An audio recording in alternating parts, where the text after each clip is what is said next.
Donc bonjour à tous, moi c'est Justine. Je vais vous parler de mon histoire. Ça a commencé en 2011, où je suis rentrée dans un poste d'assistante de gestion dans l'industrie mécanique, en salariat. C'était super, tout roulait, des collègues super, un patron génial, des missions que j'adorais faire. Enfin, tout roulait, c'était génial. En 2019, j'ai eu la naissance de mon deuxième enfant, ma fille, et j'ai découvert l'art du kirigami, l'art de la découpe du papier. Donc j'ai découvert cet art et je cherchais une décoration originale pour sa chambre et je me suis dit, je veux faire ça. Donc j'ai commencé mon activité et je suis revenue dans mon salariat juste après mon congé mater et j'ai eu un changement de patron. Et c'est là que ça se gâte, voilà. Le patron, on n'avait pas les mêmes valeurs. Mon ancien patron était parti sur un autre site, donc j'avais quand même des contacts avec lui. Et je lui disais que ça allait pas et que j'avais des gros problèmes avec lui. J'étais pas la seule. On était 40 dans la société.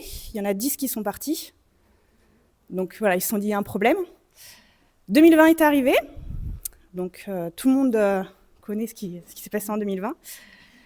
Moi, contrairement à beaucoup de personnes, j'avais énormément de travail parce que j'étais rentrée sur un poste, toujours dans la même boîte, de qualité, sécurité, environnement.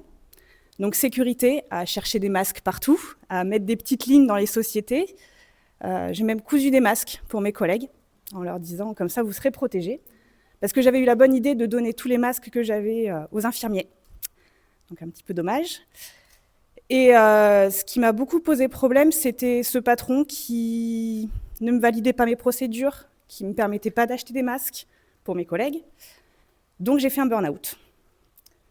Le burn-out, j'ai mis du temps à m'en remettre. J'ai vu une psychologue. Ça a été très très compliqué et je suis revenue dans cette société parce qu'il le fallait, parce que mes collègues m'ont demandé de revenir et que j'ai pas eu le choix. Sauf que quand je suis revenue, mon activité de cadre lumineux commençait à prendre et je me suis dit je vais me lancer aussi dans cette activité, donc j'ai fait un peu les deux. Et j'ai réussi à quitter la société, tant bien que mal, malgré mes collègues qui m'en voulaient de partir.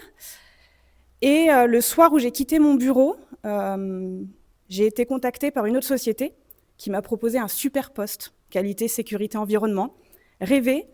J'ai passé le meilleur entretien de ma vie. 2 heures d'entretien avec un futur peut-être patron très compréhensif. Et à la fin, je lui dis, en fait, je ne sais pas si je veux retourner dans le salariat. J'ai commencé de lancer ma boîte, j'ai commencé mes cadres lumineux, je ne sais pas quoi faire. Et il m'a dit, montrez-moi ce que vous faites. Donc je lui ai montré. Il me dit, mais c'est super beau, faut tenter. Je dis, je vais tenter. Donc. Et il me dit, vous inquiétez pas, dans 6 mois, j'ai un poste qui se libère. Si votre société ne fonctionne pas, vous avez le poste. Donc je dis, ok, j'ai un filet de sécurité. Je ne l'ai jamais rappelé. Voilà. Et je me suis lancée dans mon activité. Et à 200%, comme je le faisais avant avec mon ancien patron, que j'aimais bien, celui que j'aimais bien, là, je me suis lancée à 200% sur mon activité et ça marche super bien. Donc là, ça fait 3 ans et 1 mois que j'ai quitté le salariat et je ne regrette pas du tout. Et ce que je rajoute à chaque fois, c'est que le burn-out est une épreuve, mais ça m'a permis de poser les limites, de me dire ce que je veux, mais ce que je ne veux pas, et apprendre à dire non. La première fois que j'ai dit non à mon nouveau patron, il m'a regardé, il m'a dit « Mais attends, tu dis non ?» Oui, je dis non, c'est sûr, je dis non. Donc ça, le burn-out, je rencontre plein d'entrepreneurs qui ont fait des burn-out. Mais ça m'a permis de lancer une nouvelle activité, de m'épanouir dans ce que je fais et de continuer de créer des cadres lumineux et de faire des expositions et de voir les yeux des gens s'illuminer à chaque fois. Là, je vous ai amené l'un de mes derniers modèles, parce que celui-ci, le Alice, c'était pour ma fille. Tac. Voilà un petit peu ce que je fais maintenant. Mais je garde toujours le Alice parce que c'est mon petit chouchou. Donc le burn-out m'a aidé à lancer un nouveau départ. Donc merci d'avoir mis nouveau départ parce que le burn-out, c'est pas un sujet facile à aborder. Mais je remercie quand même. Je peux pas dire merci, mais si, merci au burn-out quand même de m'avoir permis de partir de ça.